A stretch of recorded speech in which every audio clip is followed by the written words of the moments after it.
cette matinale est co-organisée par l'ADCF qui est représentée par Claire Delpech ici, Espacité représentée par Monsieur Giry et Anne-Catherine Leneuf qui interviendra un peu plus tard dans la matinée, et la Fédération des agences d'urbanisme dont je suis déléguée générale.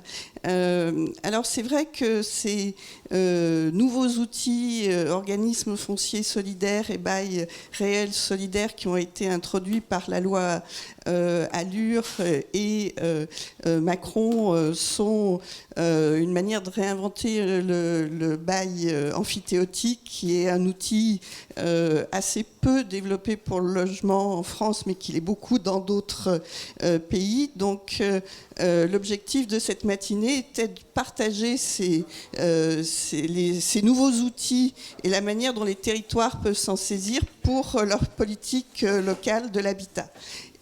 Pour ce faire, nous avons demandé à des personnes qui sont à l'origine de ces projets d'intervenir. Donc, dans ce premier temps d'introduction, nous allons donner la parole à Audrey Linkenheld, qui est députée du Nord et qui a été rapporteure de la loi Allure et qui a introduit cette notion d'organisme foncier solidaire dans cette loi. Thierry Repentin, ancien ministre qui est délégué interministériel à la mixité de l'habitat, donc qui connaît bien les enjeux du logement abordable sur tout le territoire français. Et puis Dominique Géry, PDG d'Espacité, groupe qui est très actif. Non, mais c'est bien. Non, je suis très content d'être PDG. Mais en fait, je ne suis que DG. Mais la matinée commence très bien. Je vous remercie. Tout va très bien. Et donc, Espacité qui est très actif pour accompagner les acteurs sur le terrain, sur ces projets. Donc, tout de suite, Madame Linkenheld, je vous laisse la parole. Comment est venue la genèse des organismes fonciers solidaires à travers la loi? Merci beaucoup. Bonjour à tous.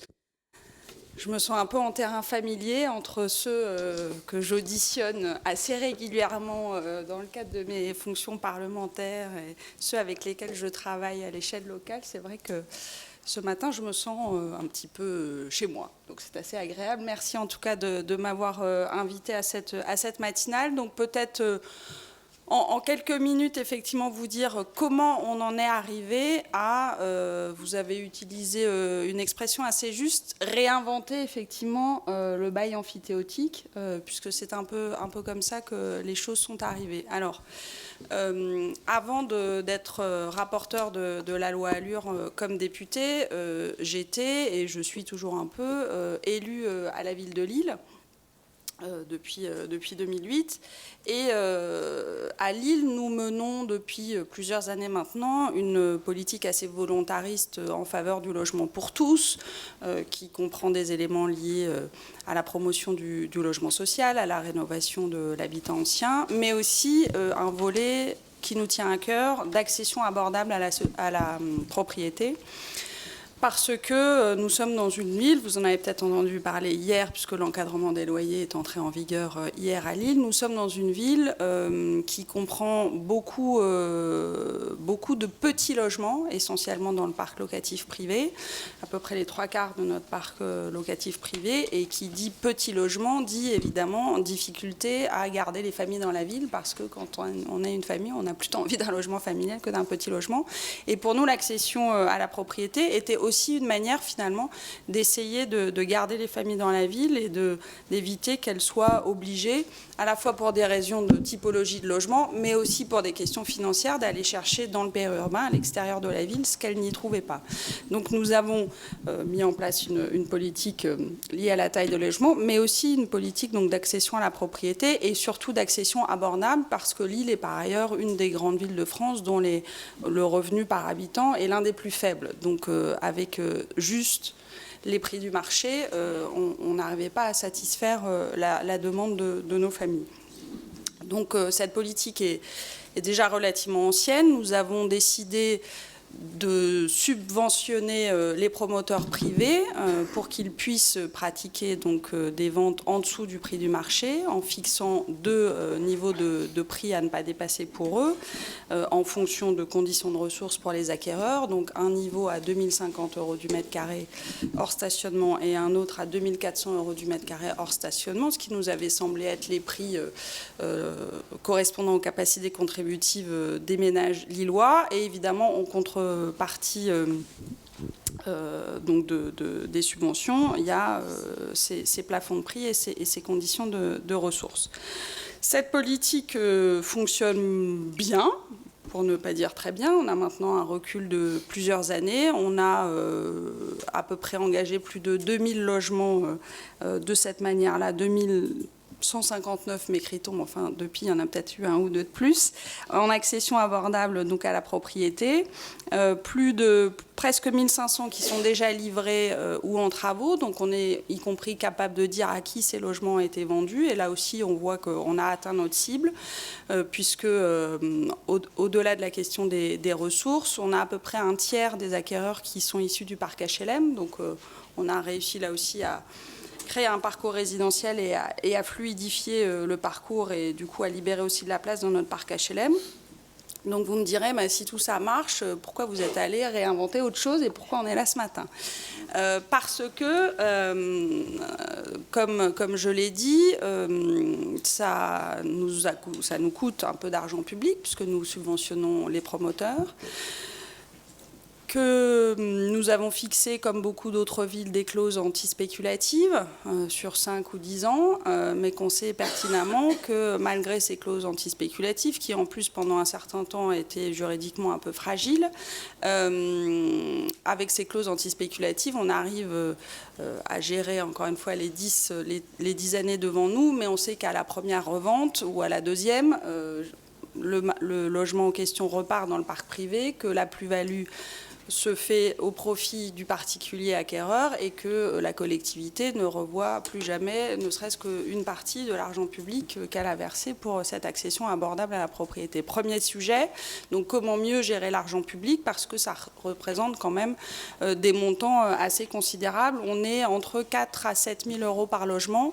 Je vous ai dit qu'on en avait fait plus de 2000, donc je vous laisse faire le calcul, mais ça représente des montants pour nous assez considérables et qui sont équivalents à peu près à ce qu'on met par ailleurs dans le logement locatif social. Et je ne parle pas des minorations foncières qui peuvent ici ou là compléter les équilibres économiques, sachant qu'en général, tout ça s'accompagne aussi d'une TVA à taux réduit. Et c'est le deuxième sujet, c'est-à-dire que nous arrivons à faire ces opérations dans à peu près tous les quartiers de la ville, parce que nous avons la chance d'avoir beaucoup de quartiers prioritaires en politique de la ville dans notre ville, et que donc avec la règle des 300 ou des 500 mètres, on arrive à couvrir à peu près tout le territoire et donc avoir un taux de TVA réduit dans à peu près tous les quartiers, mais il y en a quand même quelques-uns qui échappent à ce périmètre, et donc plus on va dans l'hypercentre valorisé, plus, même avec des subventions, même avec de la minoration foncière, plus il est difficile de boucler les équilibres économiques. Et donc c'est vrai qu'aujourd'hui, cette accession abordable à la propriété,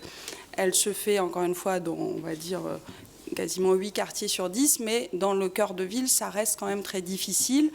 Et si c'est fait, ça nécessite encore plus d'argent public, confère ce que je viens de dire sur, du coup, la manière dont on retrouve, quand on est une collectivité, ces petits qu'on a mis dans ces opérations.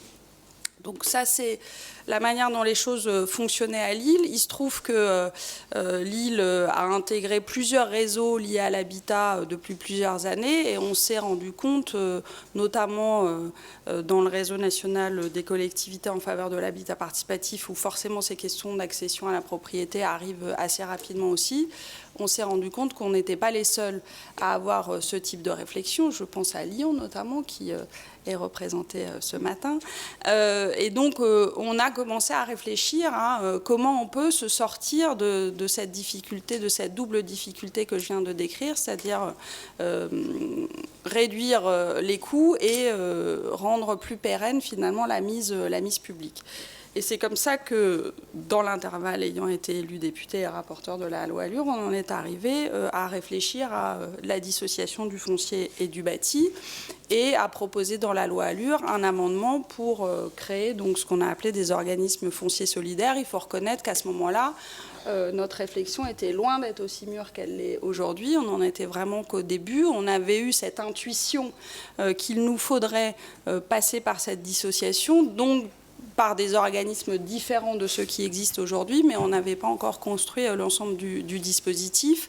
Mais en tout cas, on se disait que le bail amphithéotique tel qu'il existe, pour en tout cas l'accession à la propriété, puisque c'est pour nous, en tout cas, au départ, c'était ça le sujet, mais on verra qu'on peut faire aussi du locatif, que le bail amphithéotique, y compris parce qu'il a une durée limitée, n'était sans doute pas la bonne réponse. Voilà, donc la loi ALUR crée les organismes fonciers solidaires. On continue ensuite de réfléchir à comment on peut faire cette dissociation entre le foncier d'un côté et l'immobilier de l'autre, tout en posant évidemment des conditions de ressources pour les acquéreurs, des conditions de prix et un équilibre économique qui conviennent. Et nous en sommes arrivés, après beaucoup de réflexion et de travail, notamment avec le notariat lillois, et le ministère du Logement, et puis tous ceux qui s'intéressent à ces sujets-là sur la place nationale, a proposé dans la loi Macron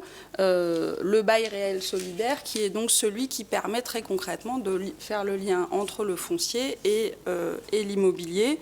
Et puis, à partir de cette loi Macron, on a décliné ensuite l'ensemble des choses dans des décrets qui disent plus précisément comment on peut créer un organisme foncier solidaire, qui vont dire plus précisément ce que c'est que le bail réel solidaire, y compris ce que seront les ressources. Je ne sais pas si vous voulez que je détaille dès maintenant, mais voilà, en tout cas, comment les choses se sont faites, avec encore quelques étapes devant nous, notamment liées donc, au décret dont je viens de parler, et des étapes toutes fraîches en loi de finances, puisque nous avons aussi créé les conditions financières pour que les acquéreurs de ces futurs logements en dissociation foncier immobilier puissent bénéficier des mêmes avantages que n'importe quel acquéreur en accession abordable à la propriété. Je précise que dès le départ, nous étions assez d'accord tous, quel que soit l'endroit où on pratique, élus, techniciens, promoteurs, bailleurs, etc. Nous étions assez d'accord pour considérer que cette nouvelle manière de faire de l'accession abordable et durable à la propriété ne devait pas être exorbitante du droit commun de l'accession à la propriété. C'est-à-dire que on a souhaité, en loi de finances, bénéficier du taux de TVA réduit, mais comme les autres, que les acquéreurs puissent bénéficier du PTZ, mais comme les autres, ni plus ni moins, pour vraiment s'inscrire dans un paysage assez classique du logement. Et c'est aussi une réflexion qui part du terrain, et encore une fois, de nos discussions avec ceux qui, après, parce que nous, on fait la loi, c'est encore pas ce qu'il y a de plus compliqué, ça, encore que, mais c'est pas nous, les élus, qui allons commercialiser ces logements demain. Et donc, il faudra aussi savoir être convaincant quand on est un promoteur, quand on est un notaire, pour expliquer aux futurs acquéreurs que tout ça est dans son intérêt, qu'il ne prend pas de risque et que c'est bien pour lui qu'il y aille. Voilà. Donc on a essayé de construire quelque chose, certes d'original et de nouveau, mais en tout cas qui soit le moins possible exorbitant du droit commun de l'accession à la propriété telle qu'on la connaît aujourd'hui.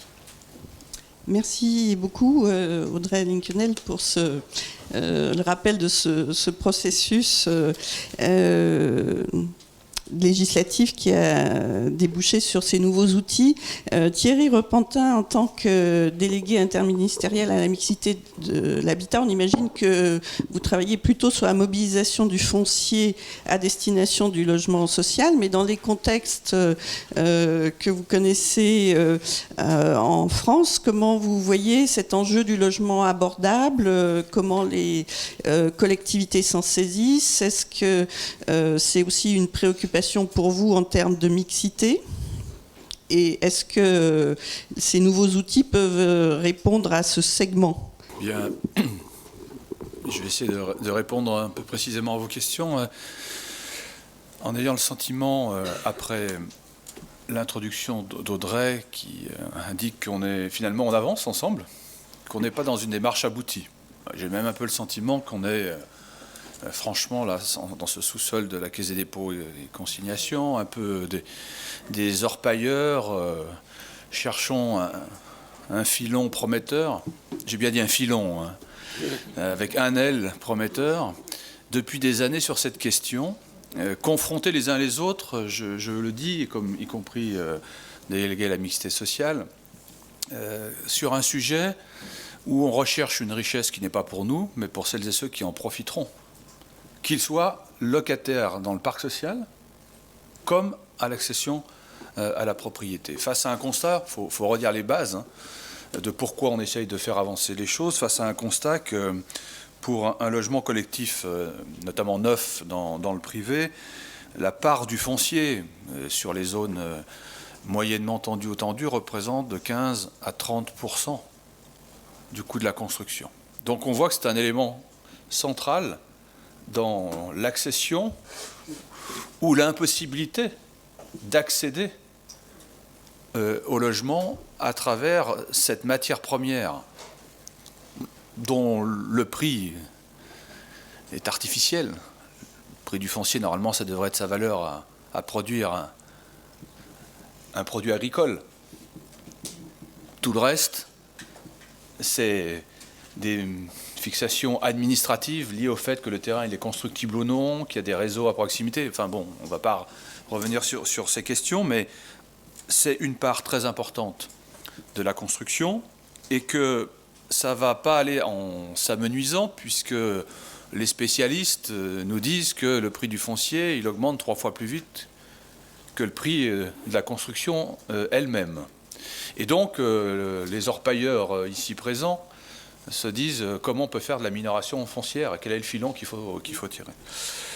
Il y a un certain nombre de travaux que je veux rappeler quand même, si certains s'y intéressent un peu plus profondément, de voir comment on en est arrivé là. Alors c'est un peu narcissique de citer quand on a fait des choses, mais moi je ne renie pas ce travail qu'on avait fait avec Dominique Braille en 2005, où nous avions commis un rapport qui cherchait à analyser au Sénat les causes du problème foncier en faveur du logement et en renforcement sur les facteurs fonciers immobiliers, la crise du logement que nous connaissions alors à l'époque. Il y a aussi, je suis désolé de le dire devant lui parce qu'il peut lui-même souffrir, c'est notre ami Dominique Fija qui a travaillé sur ces questions plus récemment, en 2016, sans oublier les travaux d'Audrey aussi avec son collègue Jean-Marie Tétard, sur le rapport qui a cherché à analyser comment, effectivement, nous mobilisions le foncier public en France, notamment avec la loi de janvier 2013, et combien cette question du coût du foncier était importante, et ces rapports d'ailleurs, et je pourrais aussi citer celui de Daniel Goldberg, je voudrais le dire, puisque c'est quand même 4 rapports qui ne se sont pas opposés, mais qui sur cette question ont été très complémentaires, notamment en insistant sur le fait que nous devions approfondir la question de la dissociation entre la matière première, le sol, et ce qui intéresse nos concitoyens, qu'ils soient locataires ou propriétaires, le bâti, le toit, en fait, sur cette matière première. Moi, je vois dans cette question de la dissociation des éléments, des indices, en quelque sorte, plus favorables qu'ils n'étaient par le passé, y compris quand on a fait le premier rapport en 2005. Premièrement, il y a une réflexion quand même qui évolue, je trouve, favorablement sur la notion de droit d'usage d'un bien dans notre pays. Notion qui évolue peut-être plus vite que celle du droit de propriété qui, elle, est intangible. Celle du droit d'usage, aujourd'hui, évolue beaucoup. Et encore plus, je pense, avec la génération qui nous suit. Enfin, quand je dis nous, celle qui me suit, puisque certains d'entre vous sont bien plus jeunes que moi. Et on le voit avec nos enfants qui ont une appétence pour non pas posséder à vie un bien, mais que ce bien leur serve dans leur partie de vie active ou même dans un segment de leur vie, sans forcément en avoir la volonté de l'avoir en propriété intangible. Les nouvelles générations, je crois, sont moins attachées à la propriété que les précédentes. Elles sont plus attachées à un droit d'usage dans le temps, et du coup, il faut bien pouvoir calibrer la durée dans le temps qui les intéresse. Et les notaires, dont certains sont présents ici, constatent, je crois, de tels phénomènes auprès de leurs clients qui préconisent, certains notaires en tout cas, d'identifier de nouvelles techniques juridiques et financières, comme par exemple la dissociation donc, du foncier et du bâti, et le bail réel immobilier, ou encore le démembrement de propriété. C'est d'ailleurs peut-être le fruit d'un constat qui fait qu'à l'occasion d'une succession, d'ailleurs d'un logement, 80% des héritiers se départissent de ce logement et ne le gardent pas en propriété. Et dans les indices aussi positifs, je veux simplement citer le succès qu'a eu un dispositif qui n'existe plus, qui était le pass foncier, dont aujourd'hui, dans mes pérégrinations sur le territoire national, certains élus me parlent avec regret, espoir, du coup, qu'ils puissent un jour revenir. Donc c'est peut-être un sujet sur lequel vous reviendrez dans la matinée. Et face à ce constat, ces indices, il y a eu des avancées. Audrey les a cités. Ces avancées, c'est évidemment l'article 164 de la loi de mars 2014, qui crée le support, en quelque sorte, qui est l'OFS, l'Office foncier solidaire, pardon, et ensuite l'outil, qui est le bail réel à travers l'ordonnance de juillet 2016. On en est donc au balbutiement, je crois qu'il faut en avoir conscience, et ces orpailleurs qui mettent toutes leurs pépites les unes à côté des autres pour voir si ensemble ça peut faire quelque chose finalement de vendable, d'intéressant sur le marché. On essaie d'en faire une autre actuellement, c'est pour cela d'ailleurs qu'on m'a demandé de venir, qui est la foncière solidaire, qui est un outil donc qui est en train d'être créé par la loi sur Paris et les grandes métropoles, qui est un outil qui va constituer, à rassembler les forces de la Caisse des dépôts et consignations, dont tout le monde ici sait qu'elles sont incommensurables, avec celles de l'État, à parité, dans une société qui aura un capital de 750 millions d'euros en dotation initiale, et dont le but va être de mobiliser du foncier public. Alors quand on dit foncier public, c'est le foncier de l'État, certes, mais également du foncier de collectivités territoriales intéressés, du foncier émanant éventuellement de propriétaires privés, parce que dans la réalité, dans la vie de tous les jours, il faut des maîtrises cohérentes au sol, et donc souvent vous avez du foncier privé et public intimement liés, donc il faut que cette société puisse intervenir sur l'ensemble de ses propriétés. Elle aura une mission de service public, c'est-à-dire dans son activité générale, faire une majorité de logement social, mais la majorité ça commence à 50,1, tous les candidats à la présidentielle le savent, et comme elle a une majorité de logement social, elle est assimilée à un service d'intérêt économique général, et donc elle pourra bénéficier d'un certain nombre de dispositions en matière de droit de l'urbanisme et en matière de fiscalité. Je ne vais pas détailler ici les choses, mais ce que je souhaite dire, et c'est ce qui se passe, c'est que dans l'avancement de nos travaux, nous veillons à ce que la foncière solidaire puisse accompagner votre motivation de ce matin, c'est-à-dire non pas de pouvoir elle-même, parce que ce n'est pas prévu, bénéficier du bail réel solidaire, puisque un OFS doit avoir dans ses statuts une vocation non lucrative. Or, une société privée, dans ses statuts, vous ne pouvez pas... Mais ceci. Par contre, elle fera de la dissociation de propriété, c'est-à-dire tout ce qui est l'activité logement social.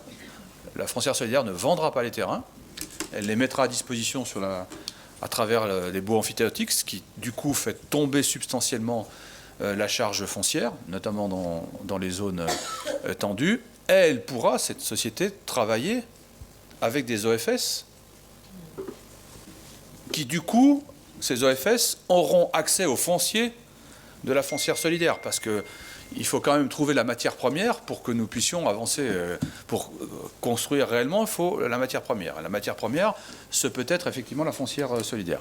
Alors, je suis moi-même surpris de manifestations d'intérêt, pour le moment, de l'Île-de-France à la Guyane, où on nous dit ça nous intéresse que nous ayons un organisme qui, effectivement, garde en propriété du foncier et nous laisse construire sur des formes de dissociation de propriété.